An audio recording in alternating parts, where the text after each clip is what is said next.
बिस्मिल्लाहिर्रहमानिर्रहीम। अस्सलाम वालेकुम my dear students, my name is Mohammed Adeel और आज मैं आपको पढ़ाने लगा हूँ क्लास 9th का मैथ। यूनिट नंबर हमारे पास 2 है। 2.1 हम कंप्लीट कर चुके हैं। आज हमारे पास 2.2 है, एक्सरसाइज 2.1। क्वेश्चन नंबर 1 है हमारे पास आइडेंटिफाई। एक्सरसाइज 2.2 क्वेश्चन नंबर 1 है हमारे पास identify the property use in the following. हमने सिर्फ और सिर्फ इन प्रॉपर्टीज़ को आइडेंटिफाई करना है कि हमारे पास इन क्वेश्चन में कौन सी प्रॉपर्टी यूज़ हो रही है। तो क्वेश्चंस को सॉल्व करने से पहले हमारा प्रॉपर्टीज़ को समझ लेना बहुत ज़रूरी है। तो सबसे पहले हम प्रॉपर्टीज़ को सॉल्व करेंगे, देन हम क्वेश्चंस को सॉल्व करेंगे। Properties of real numbers. If a and b are real numbers, their sum is written as a plus b. Real numbers a और बी का जब हम सम करेंगे तो उसको हम मैथमेटिकली फॉर्म में इस तरह लिखेंगे a plus b and their product, और इनके प्रोडक्ट को हम कुछ इस तरह से लिख सकते हैं ए बी और ए क्रॉस बी और A dot B and A और बी ब्रैकेट में। Properties of real number with respect to addition and multiplication. अब हम सॉल्व करने लगे हैं रियल नंबर्स की प्रॉपर्टीज़ को विद रिस्पेक्ट टू एडिशन और मल्टीप्लिकेशन। पहले हम एडिशन को सॉल्व करेंगे, देन हम मल्टीप्लिकेशन को सॉल्व करेंगे। एडिशन की सबसे पहली प्रॉपर्टी है क्लोजर प्रॉपर्टी। क्लोजर प्रॉपर्टी में हम क्या करते हैं, आइए चले सीखते हैं। A plus b belongs to real number for all values a and b belong करता हो रियल नंबर से। कहने का मकसद ये है कि अगर ए और बी रियल नंबर से बिलोंग करें तो हमारे पास जो आंसर है वो भी अगर रियल नंबर हो तो हमारे पास क्लोजर प्रॉपर्टी होती है वो। जैसा कि हम इसको सॉल्व करते हैं। A plus b belongs to real numbers. इस ई का मतलब होता है मैथ में बिलोंग्स टू, आर का मतलब होता है रियल नंबर्स, उल्टा ए का मतलब होता है for all values. Closure property हमारे पास है a plus b belongs to real numbers. अगर मैं वैल्यूज ए की पुट कर दूं 3, बी की वैल्यू पुट कर दूं -5, तो रियल नंबर्स की प्रॉपर्टी को हम किस तरह सोल्व कर सकते हैं, चलें देखते हैं। ए की वैल्यू हमने पुट की 3, बी की वैल्यू पुट की हमने -5, बिलोंग करेगा रियल नंबर से। 3 - 5 करूँगा तो आंसर आएगा -2 और ये बिलोंग करता है रियल नंबर से। अगर हम कभी भी प्रॉपर्टीज़ में हम देख रहे हैं कि दो वैल्यूज हमारे पास मल्टीप्लाई हो रही हैं या ऐड हो रही हैं या सब्ट्रैक्ट हो रही हैं, तो अगर हमारे पास उसका आंसर रियल नंबर ही आ रहा है तो वो हमारे पास क्लोजर प्रॉपर्टी होती है। क्वेश्चन नंबर 3 है हमारे पास give the name of property use in the following. Question number 3 में हमारे पास पार्ट नंबर 4 में √3 dot √3 is a real number, तो ये हमारे पास क्लोजर प्रॉपर्टी है। तो ये क्लोजर प्रॉपर्टी कैसे है तो वो सीखते हैं हम सोल्व करने के बाद।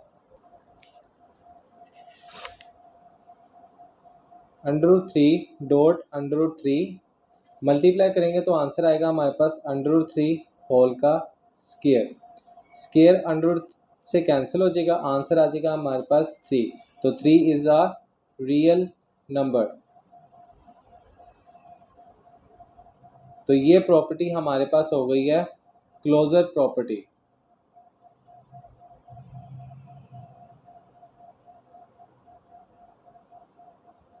नेक्स्ट है हमारे पास commutative property. A plus b is equal to B plus a for all values a and b belongs करता हो रियल नंबर्स के। अगर ए की वैल्यू मैं 2 लूँ और बी की वैल्यू 3 लूँ तो बिलोंग करता हो रियल नंबर्स के, तो हमारी प्रॉपर्टी होती है वो कॉम्यूटेटिव प्रॉपर्टी। वैल्यूज पुट करते हैं, ए की जगह पे 2, बी की जगह पे 3। 2 + 3 इज इक्वल टू 3 + 2, तो आंसर आ जाएगा 5 और 5। अगर हमारे पास प्रॉपर्टी कुछ इस तरह से लिखी हुई है a plus b is equal to B plus a, तो वो हमारे पास कॉम्यूटेटिव प्रॉपर्टी होती है। क्वेश्चन नंबर 1 में जो हमारे पास पार्ट नंबर 1 है a plus b is equal to B plus a, जैसा कि अभी हमने पढ़ा है कि हमारे पास कॉम्यूटेटिव प्रॉपर्टी यही होती है ए प्लस बी और दूसरी साइड पे बी प्लस ए हो तो वो हमारे पास कॉम्यूटेटिव प्रॉपर्टी होती है। तो क्वेश्चन नंबर 1 में पार्ट नंबर 1 हमारे पास कॉम्यूटेटिव प्रॉपर्टी है। नेक्स्ट है हमारे पास एसोसिएटिव प्रॉपर्टी। ये सेम एज इट इज हमारे पास कॉम्पिटिटिव प्रॉपर्टी में होता है। जैसा कि हम कॉम्पिटिटिव प्रॉपर्टी में पढ़ते हैं a plus b is equal to B plus a, तो एसोसिएटिव प्रॉपर्टी में हमारे पास एक और वेरिएबल ऐड हो जाएगा, जैसे कि सी। एसोसिएटिव प्रॉपर्टी हमें रिमाइंड इस तरह से रहेगी ब्रैकेट की सूरत में, जैसे कि a plus B plus C is equal to a plus B plus c. A और बी को इधर ब्रैकेट में लिख देंगे और उधर बी और सी को ब्रैकेट में लिख देंगे। अगर हमारे पास ए हमारे पास 5 हो, बी हमारे पास 7 हो और सी हमारे पास 3 हो और आंसर आ जाए हमारे पास रियल नंबर, तो वो प्रॉपर्टी हमारे पास एसोसिएटिव प्रॉपर्टी होती है। वैल्यूज पुट करते हैं, ए की जगह पे 5, बी की जगह पे 7, सी की जगह पे 3 इज इक्वल टू में same as it is value put की, आंसर आ गया 12 प्लस 3 15, 5 प्लस 10 15। तो कहने का मकसद सिर्फ इतना सा ही है कि कॉम्पिटिटिव प्रॉपर्टी और associative property same as it is एक जैसी ही है। कॉम्पिटिटिव प्रॉपर्टी में हमारे पास ए प्लस बी है, एसोसिएटिव प्रॉपर्टी में हमारे पास A plus B plus C है, एक और वेरिएबल ऐड हो जाता है। उम्मीद है आपको समझ आ गई होगी। नेक्स्ट है हमारे पास additive identity. There exist a unique real number 0 called additive identity such that. Equation कुछ इस तरह से हमारे पास लिखी होगी, a plus 0 is equal to answer आ जाए हमारे पास a और दूसरी साइड पे भी यही हो 0 प्लस a। जो यहाँ पे सीधा है वहाँ पे उल्टा लिखना हमने, a plus 0 is equal to 0 plus a, तो आंसर आना चाहिए हमारे पास a। तब हमारे पास एडिटिव आइडेंटिटी होगी। एडिटिव का मतलब ऐड करना, आइडेंटिटी का मतलब 0। आंसर आना चाहिए हमारे पास a ही, तब हमारे पास एडिटिव आइडेंटिटी होती है। क्वेश्चन नंबर 2 में प्रॉपर्टी जो ये लिखी हुई है 0 प्लस 3y, तो ये हमारे पास एक एडिटिव प्रॉपर्टी है जो कि हम एग्जैक्ट उसके नीचे लिखते हैं। जब हमारे पास 0 प्लस 3 करें 3y करेंगे तो हमारे पास आंसर आएगा 3y। जैसे कि प्रॉपर्टी हमने पढ़ी थी a plus 0 is equal to 0 plus a। अगर 0 प्लस a लिखा हुआ है और आंसर वही आ रहा है, a की जगह पे 3y है तो आंसर हमारा 3y है, तो हमारे पास ये प्रॉपर्टी होगी एडिटिव आइडेंटिटी की। उम्मीद है आपको समझ आई होगी। इसी तरह की एडिटिव आइडेंटिटी की हमारे पास एक और एग्जांपल है जो कि क्वेश्चन नंबर 3 में है। क्वेश्चन नंबर 3 में है give the name of property use in the following. ये पूरी एक्सरसाइज हमारे पास सिर्फ और सिर्फ प्रॉपर्टी पे बेस्ड करती है। Under 24 plus 0। अब जैसा कि यहाँ पे 0 प्लस ए था, यहाँ पे a प्लस 0 है। अगर देखा जाए प्रॉपर्टी की रूल से तो हमारे पास under 24 plus 0 is equal to 24 ही आ रहा है अंडर रूट में, तो ये हमारे पास एडिटिव आइडेंटिटी है। नेक्स्ट प्रॉपर्टी है हमारे पास additive inverse. For every a belongs to real number there exists a unique real number minus a called the additive inverse of a such that। कोई वैल्यू हमारे पास लिखी हुई है और ऐड हो रही है उसके इनवर्स के साथ ही, तो वो हमारे पास एडिटिव इनवर्स होगा। जैसे कि a प्लस उसका a का इनवर्स है हमारे पास माइनस a, तो कैंसिल आउट होने के पास आंसर आ जाएगा 0। अगर माइनस a पहले लिख लूँ a बाद में लिखूँ तब भी हमारे पास एडिटिव इनवर्स क्या होगा, माइनस a ही। तो अगर कभी हमारे पास इक्वेशन या प्रॉपर्टी लिखी हो इस तरह से a plus minus a is equal to answer आ जाए उसका 0, तो एडिटिव इनवर्स होगा उसका माइनस a। क्वेश्चन नंबर 1 का पार्ट नंबर 7 हमारे पास एडिटिव इनवर्स है। जैसे कि 5 प्लस माइनस 5, 5 का जो उलट है हमारे पास माइनस 5 होता है, तो कैंसिल आउट होने के बाद आंसर आता है 0, तो ये हमारे पास एडिटिव इनवर्स है। यहाँ पे -5 हमारे पास एडिटिव इनवर्स है।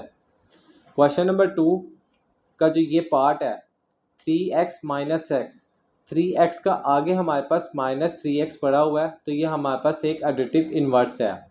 जैसा कि 5 प्लस -5 था, यहाँ पे 3x का एडिटिव इनवर्स क्या है, -3x। नेक्स्ट है हमारे पास क्वेश्चन नंबर 3 का पार्ट नंबर 3। जैसे सिंबल लिखा हुआ हमारे पास pi plus minus pi is equal to 0। Pi का इन्वर्स क्या होता है हमारे पास माइनस पाई, कैंसिल आउट होने के बाद आंसर आ गया 0, तो ये भी हमारे पास एक एडिटिव इन्वर्स है। उम्मीद है आपको समझ आ गई होगी। नेक्स्ट है हमारे पास properties of real numbers under multiplication are as follow. अब हम प्रॉपर्टीज पढ़ेंगे रियल नंबर्स की अंडर मल्टीप्लिकेशन। अभी हमने मल्टीप्लिकेशन की प्रॉपर्टीज को पढ़ना है, जैसा कि हम अभी पढ़कर आए हैं properties of real numbers under addition की। सेम एज इट इज हमारे पास अंडर मल्टीप्लिकेशन होगा, जहाँ जहाँ हमारे पास वहाँ पे पॉजिटिव था यहाँ हमारे पास मल्टीप्लाई होता जाएगा।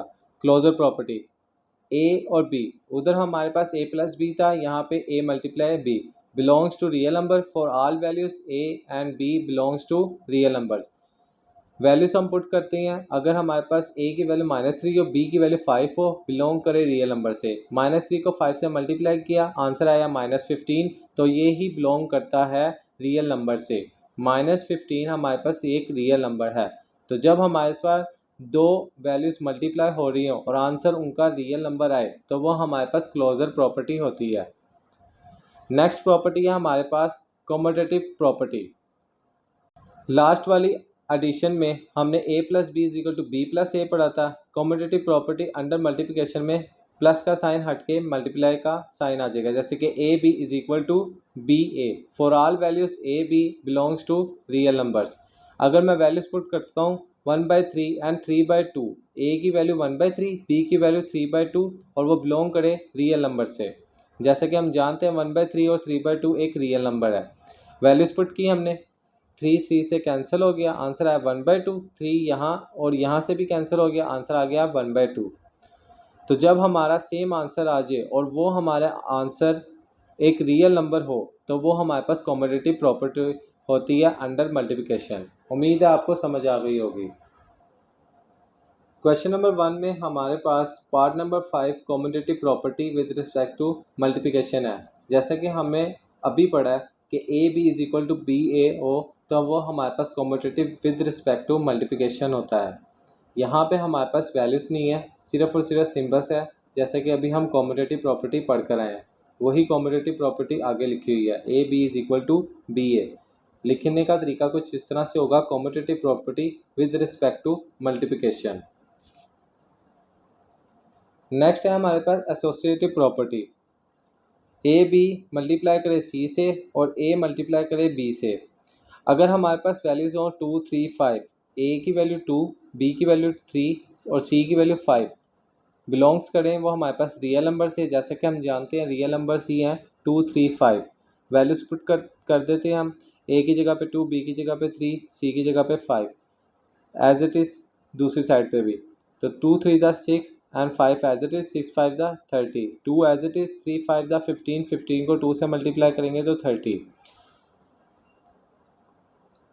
एसोसिएटिव प्रॉपर्टी हमारे पास ब्रैकेट में कुछ इस तरह से लिखी होगी, यहाँ पे ए बी ब्रैकेट में है, वहाँ पे बी सी ब्रैकेट में है। इसकी पहचान ब्रैकेट से ही हो सकती है हमारे पास। वैल्यूज पुट करने से उसका आंसर भी सेम ही आएगा।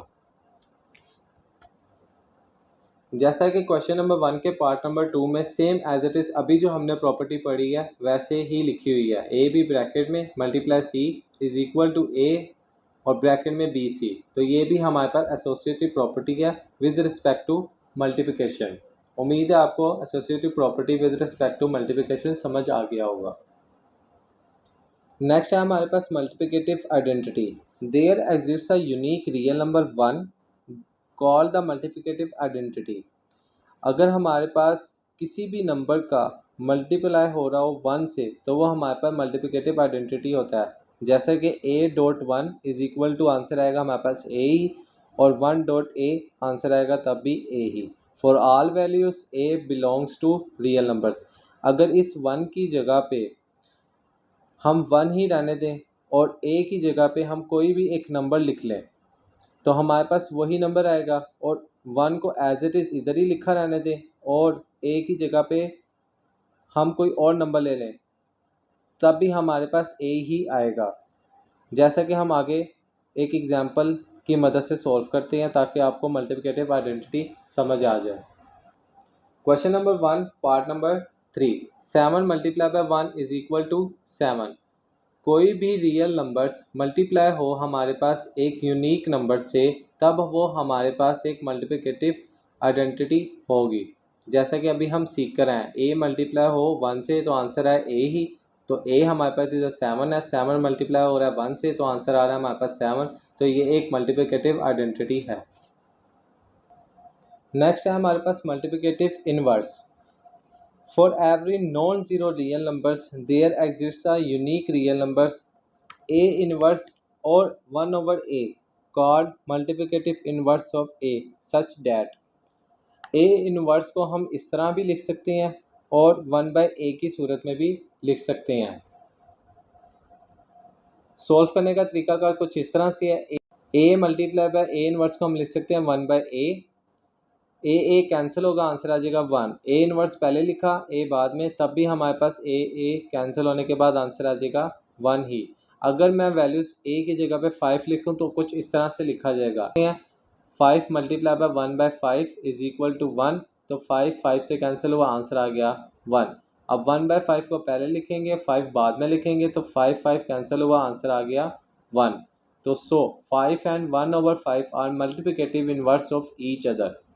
क्वेश्चन नंबर 1 का पार्ट नंबर 8, 7 मल्टीप्लाई बाय 1/7। जैसा कि अभी हम 5 नंबर की मदद से सॉल्व किया, अब हम 7 की मदद से इस प्रॉपर्टी को सॉल्व करेंगे। तो 7 मल्टीप्लाई बाय 1/7, 7 का मल्टीप्लिकेटिव इनवर्स होता है हमारे पास 1/7। 7 से कैंसिल हुआ, आंसर आ गया 1। तो ये प्रॉपर्टी हमारे पास मल्टीप्लिकेटिव इनवर्स की है। क्वेश्चन नंबर 3, लास्ट पार्ट है हमारे पास part number 5, -5/8 -8/5। Minus minus plus हो जाएगा, 8 से कैंसिल, 5 से कैंसिल, आंसर आ गया 1। जब किसी प्रॉपर्टी का आंसर आ जाए हमारे पास 1 और वो मल्टीप्लाई हो रहे हो तो वो हमारे पास मल्टीप्लिकेटिव इनवर्स होता है। नेक्स्ट है हमारे पास multiplication is distributive over addition and subtraction. For all values A B and C belongs करे रियल नंबर से, और ए बाहर लिखें, बी प्लस सी को इस तरह लिखें, तो मल्टीप्लाई करेंगे तो आंसर आएगा ए बी प्लस ए सी। और अगर हम सी को बाहर ले लें, ए प्लस बी को लिखें, तो इसका आंसर आएगा a c plus b c multiply करने के बाद। अगर हम वैल्यूज ए की 2 लें, बी की 3 लें, सी की 5 लें, तो बिलोंग्स करती है हमारे पास रियल नंबर से, तो देन इस क्वेश्चन को इस तरह लिख सकते हैं हम, 2 बी की जगह पे 3 सी की जगह पे 5 इज इक्वल टू 2 बी की जगह पे 3 प्लस ए की जगह पे 2 और सी की जगह पे 5। 3 + 5 करेंगे, आंसर आएगा 8। 2 8 द 16। 2 को 3 से मल्टीप्लाई करेंगे 6, 2 को 5 से मल्टीप्लाई करेंगे 10, 6 + 10 करेंगे, आंसर आएगा 16। अब मल्टीप्लिकेशन ये डिस्ट्रीब्यूटिव की प्रॉपर्टी है हमारे पास, और ये याद कुछ इस तरह से रहेगी। एक साइड पे हमारे पास मल्टीप्लाई हो रहे होंगे ब्रैकेट की सूरत में, और वही सेम मल्टीप्लाई होने के बाद राइट हैंड साइड पे हमारे पास लिखा होगा। तो इसकी पहचान कुछ इस तरह से की जा सकती है। अब मल्टीप्लिकेशन डिस्ट्रीब्यूटिव पढ़ेंगे हम सब्ट्रैक्शन की, सेम इसी तरह प्लस की जगह पे हमारे पास नेगेटिव आ जाएगा।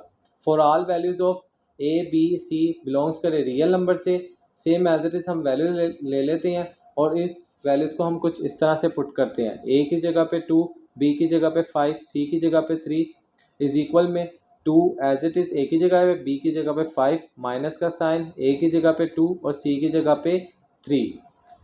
5 - 3 के आंसर आया 2, 2 to the 4, 2 + 5 और 2 × 5, तो आंसर आया हमारे पास 10 -2 3 the 6। 10 - 6 करेंगे, आंसर आ जाएगा हमारे पास 4। तो इस प्रॉपर्टीज को पहचानने का एक ही मेथड है हमारे पास। मल्टीप्लिकेशन प्रॉपर्टी होगी डिस्ट्रीब्यूटिव की, एडिशन या सब्ट्रैक्शन ब्रैकेट में लिखा होगा और दूसरी साइड पे हमारे पास उसको मल्टीप्लाई करके लिखा होगा। उम्मीद है आपको समझ आ गई होगी। क्वेश्चन नंबर 2 लिखा हुआ है हमारे पास 3x + 3y - x। जैसा कि हमने पढ़ा है कि अगर कोई वैल्यूज मल्टीप्लाई हो रही हो और नेक्स्ट स्टेप में हमारे पास वैसा ही लिखा हो मल्टीप्लाई की सूरत में, तो वो हमारे पास डिस्ट्रीब्यूटिव प्रॉपर्टी होती है। अब 3 इन दोनों से मल्टीप्लाई हो रहा है, 3y - 3x, तो ये प्रॉपर्टी हमारे पास कौन सी होगी? डिस्ट्रीब्यूटिव। कॉम्यूटेटिव प्रॉपर्टी हमारे पास इसी तरह होती है कि हमारे पास a + b + c लिखा हो, तो इसी तरह हम कॉम्यूटेटिव प्रॉपर्टी को लिख सकती हैं नेक्स्ट में। तो हमारे पास यही लास्ट रहती थी कॉम्यूटेटिव प्रॉपर्टी की। क्वेश्चन नंबर 3 में हमारे पास पार्ट नंबर 2 भी डिस्ट्रीब्यूटिव प्रॉपर्टी है। -2/3 ब्रैकेट में 5 प्लस 7/2 माइनस 2/3 5 से मल्टीप्लाई हो रहा है, माइनस 2/3 प्लस 7/2 से मल्टीप्लाई हो रहा है। तो जैसा कि हमने सीखा था कि ए मल्टीप्लाई हो रहा हो बी प्लस सी से, तो हमारे पास वो डिस्ट्रीब्यूटिव प्रॉपर्टी होता है ए बी और ए सी एग्जैक्ट लिखा हुआ है, तो हमारे पास ये प्रॉपर्टी है डिस्ट्रीब्यूटिव प्रॉपर्टी। उम्मीद है आपको समझ आ गई होगी। नेक्स्ट है हमारे पास properties of equality of real numbers. Properties of equality of real numbers are as follow. पहली प्रॉपर्टी है हमारे पास reflexive property, a is equal to a. अगर कोई नंबर हमारे पास 5 इज इक्वल टू 5 है फॉर एग्जाम्पल, तो वो हमारे पास रिफ्लेक्सिव प्रॉपर्टी है। नेक्स्ट प्रॉपर्टी है हमारे पास symmetric property, a is equal to B हो और b is equal to A हो, तो वो हमारे पास सिमेट्रिक प्रॉपर्टी होता है। जैसे कि a की वैल्यू हमारे पास b है और b की वैल्यू हमारे पास a है और दोनों एक दूसरे के इक्वल हैं, तो वो हमारे पास सिमेट्रिक प्रॉपर्टी है। नेक्स्ट प्रॉपर्टी है हमारे पास ट्रांजिटिव प्रॉपर्टी। अगर हमारे पास a is equal to B हो, b is equal to C हो, तो हमारे पास a is equal to C के बराबर होगा for all values a b and c belongs to real numbers. Next property है हमारे पास एडिटिव प्रॉपर्टी। अगर हमारे पास a is equal to B हो, then a plus C is equal to B plus C for all values a b and c belongs करे real number से। Additive का मतलब ऐड करना प्रॉपर्टी में। अगर हमारे पास a is equal to B लिखा हुआ है, तो a और b हमारे पास पहले से ही है, हम नेक्स्ट वेरिएबल ले लेते हैं c, a में भी c ऐड कर लेते हैं और b में भी c ऐड कर लेते हैं, तो हमारे पास इक्वेशन कुछ इस तरह से बनेगी a plus C is equal to B plus C. तो ये हमारे पास एडिटिव प्रॉपर्टी होगी। अब एडिटिव प्रॉपर्टी की तरह ही हमारे पास कैंसिलेशन प्रॉपर्टी है, cancellation property for addition. a plus C is equal to B plus C, तो c कैंसिल होने के पास सेम एज इट इज हमारे पास a is equal to B आ जाता है for all values a b and c belong करे रियल नंबर से। अब क्वेश्चन नंबर 1 में हमारे पास पार्ट नंबर 6 कैंसिलेशन प्रॉपर्टी है, a plus C is equal to B plus C implies that a is equal to b। अगर यही a is equal to B हमारे पास पहले लिखा होता और ये इक्वेशन बाद में लिखी होती, तो अब हमारे पास प्रॉपर्टी होती एडिटिव प्रॉपर्टी। अब चूंकि हमारे पास a plus C is equal to B plus C पहले लिखा हुआ है, तो c कैंसिल होने के बाद हमारे पास a is equal to B बचता है, तो ये कैंसिलेशन प्रॉपर्टी होगी। उम्मीद है आपको ये प्रॉपर्टी समझ आ गई होगी। नेक्स्ट प्रॉपर्टी है हमारे पास मल्टीप्लिकेटिव प्रॉपर्टी। अगर हमारे पास if a is equal to B हो, then A C is equal to B C for all values a b and c belongs करे रियल नंबर से, तो इसी तरह की हमारे पास प्रॉपर्टी होगी कैंसिलेशन। जैसे कि यहाँ पे हमने मल्टीप्लिकेटिव प्रॉपर्टी में प्लस की जगह पे मल्टीप्लाई किया, तो A C is equal to B C, C से कैंसिल हुआ तो आंसर आ जाएगा ए बी, तो उसी को हम प्रॉपर्टी का नाम दे देंगे कैंसिलेशन प्रॉपर्टी फॉर मल्टीप्लिकेशन। अगर हमारे पास A C is equal to B C हो और सी इज़ नॉट इक्वल हो, देन हमारे पास A is equal to B आएगा for all values A B and C belongs करे रियल नंबर से। उम्मीद है आपको कैंसिलेशन प्रॉपर्टी समझ आ गई होगी। नेक्स्ट प्रॉपर्टीज है हमारे पास इनइक्वालिटीज़। जैसा कि अभी हम पढ़ के आए इक्वालिटीज़ की, अब हम पढ़ेंगे इनइक्वालिटीज़ की। Properties of inequalities of real numbers are as follow. पहली प्रॉपर्टी का नाम है ट्राइकोटोमी प्रॉपर्टी। अब इस प्रॉपर्टी में असल में होता क्या वो पढ़ते हैं हम। A for all values A B belongs करे रियल नंबर से, ए हमारे पास छोटा हो, ए हमारे पास बराबर हो और ए हमारे पास ग्रेटर हो। ए की एक इक्वेशन में हमारे पास अगर लिखा है ए लेस देन बी है, ए बराबर है बी के और ए ही ग्रेटर देन है बी के, तो वो हमारे पास ट्राइकोटोमी प्रॉपर्टी होती है। जैसा कि 2.2 क्वेश्चन नंबर 1 में हमारे पास पार्ट नंबर 4 में ये एक ट्राइकोटोमी प्रॉपर्टी है। एक्स ग्रेटर देन वाई है, एक्स वाई के इक्वल है और एक्स लेस देन वाई है, तो ये हमारे पास प्रॉपर्टी ट्राइकोटोमी है।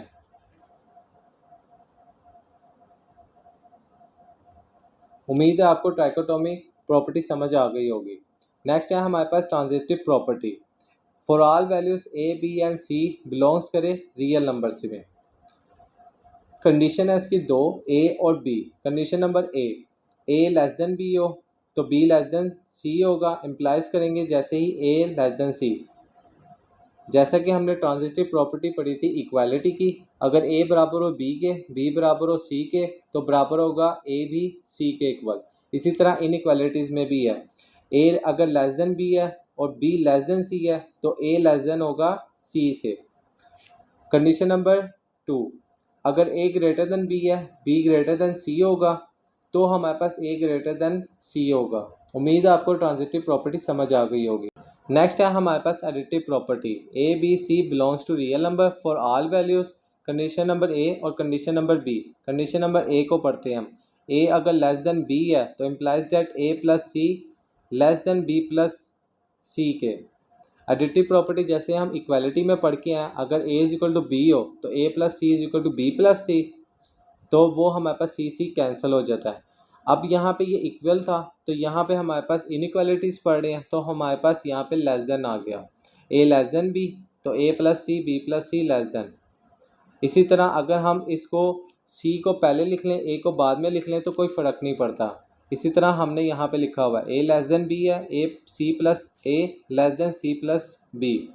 कंडीशन नंबर B में हम क्या करेंगे, ग्रेटर देन की प्रॉपर्टीज़ को सॉल्व करेंगे। A greater than B implies that A plus C greater than B plus C। इसी तरह C पहले लिख लिया, A बाद में लिख लिया तो कोई फ़र्क नहीं पड़ता हमारे पास।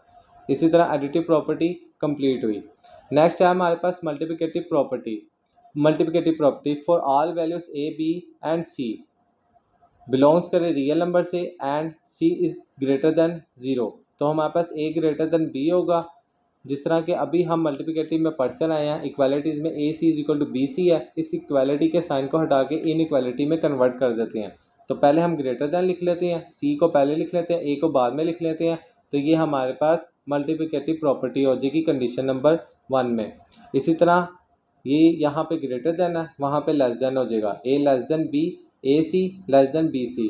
CA पहले लिख दिया, CB बाद में लिख लिया, तब भी वो हमारे पास लेस देन ही होगा। Condition number B, for all values A B C belongs to real number and C less than अब 0 हो तो कंडीशन कुछ इस तरह से लिखी जाएगी। A greater than B implies that A C less than B C। A greater than B, C पहले लिख लिया, A बाद में लिख लिया, इसी तरह C पहले लिख लिया, B बाद में लिख लिया, तो ये हमारे पास कंडीशन नंबर 1 कंप्लीट हुई। इसी तरह कंडीशन नंबर 2 भी एज इट इज़ इसी तरह ही है। अगर वो लेस देन है तो यहाँ पे ग्रेटर देन, यहाँ पे लेस देन है तो यहाँ पे ग्रेटर देन, कैंसिल होने के बाद ये साइन चेंज हो जाता है। नेक्स्ट है हमारे पास multiplicative inverse property. For all values A B belongs करे रियल नंबर से and A is not equal to 0 and B is not equal to 0, तो पार्ट A है हमारे पास A less than B implies that 1 by A greater than 1 by B।